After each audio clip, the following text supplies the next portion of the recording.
मैदेर हाग्रा लाइफां जानानै थांनानै थाग्रा भारत हादरनि मासे गेदेमा आहार सोबग्रा थाखोनि जुनार। मैदेरा गोख्रों समाजारि जिबि। बिसोरनि बुन्दि आरो फिसाफोरा लोगोसे मासे बैसोगोरा मैदेर बिमानि दैदेननायनि गेजेरजों हानजा जथायनानै थायो। मैदेर बुन्दाफ्रा फ्राय हारसिं थायो, नाथाय माब्लाबा फालोजों जयैनो थानायखौ नुनो मोनो। मैदेरा जेब्लाबो लोगोसे हानजायाव थायो, बेनि थाखायनो बिसोरनि थांनानै थानायनि थाखाय गुवार जायगानि गोनांथि जायो।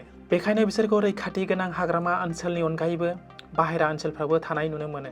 सुबुं सानखोआ बारायनाय लोगो लोगो थानाय जायगानि गोनांथि बारायनायाव लासै मानसिफ्रा मैदेरफोरनि थाथाय ओनसोलफोराव जायगा आवग्रिनानै थाबाय। मैदेरफ्रा बैफोर गावसिनि थाथाय ओनसोलफोरखौ नागाराखै। बेनि जाउनाव मानसिफोरनि बायदि आबाद आरो गुबुन जाग्रा मुवा बेसादफोरनि फारसे मैदेरनि गोसो बोनायखौ नुनो मोनो। मैदेरा जेब्ला आदार नागिरनानै बै ओनसोलफोराव हाबो, अब्ला मानसिफोरनि दोहोन, आबादथिलि आरो लोगोसे मानसि आरो मैदेरनि गेजेराव थांना थानाय लामायाव खहा लाबोथारनो हागौ। मानसि आरो मैदेरनि गेजेराव जानाय बे दाङाबाजिया जोबोरैनो खहा गोनां। मा मावनांगौ आरो मावनाङा? गामि सेरनि मानसि थांलाय फैलाय खालामग्रा लामाफ्राव जेब्लाबो मोजाङै सोरां लाखिबाय थानो थाखाय राहा खालाम। जौ एबा फेनाय मुवा बेसाद लोंनानै जानानै मैदेर ओंखारग्रा जायगा आरो लामा सामायाव हरनि समाव ओरैनो थाखोमाला बायनो नाङा। न'नि साखाथियाव थालिर, खान्थाल बायदि फिथाइ सामथाइनि बिफां थायोब्ला बांसिनै सांग्रां जानानै थानाया गाहाम, मानोना बेबायदि फिथाइफ्रा मैदेरनि गोसोखौ बोयो।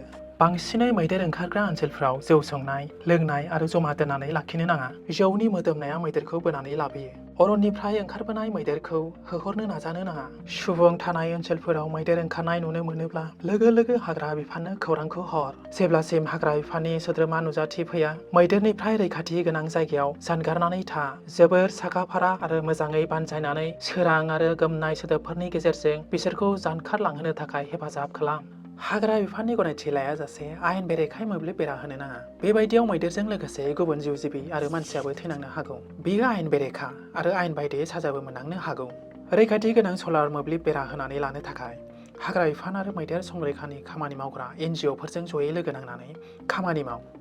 मैदेर थांलाय फैलाय खालामग्रा ओनसोलफोरनि सुबुंफोरनि थाखाय बाहेरायाव खिनाया जोबोद खैफोद गोनां। न'आवनो खिखरसालि बानायनानै लानांगौ। साहा बागान, खुसेर आबाद, कफि बागानाव खामानि मावग्रा सुबुंफ्रा मैदेरनिफ्राय जोबोद सांग्रां थानाया मोजां।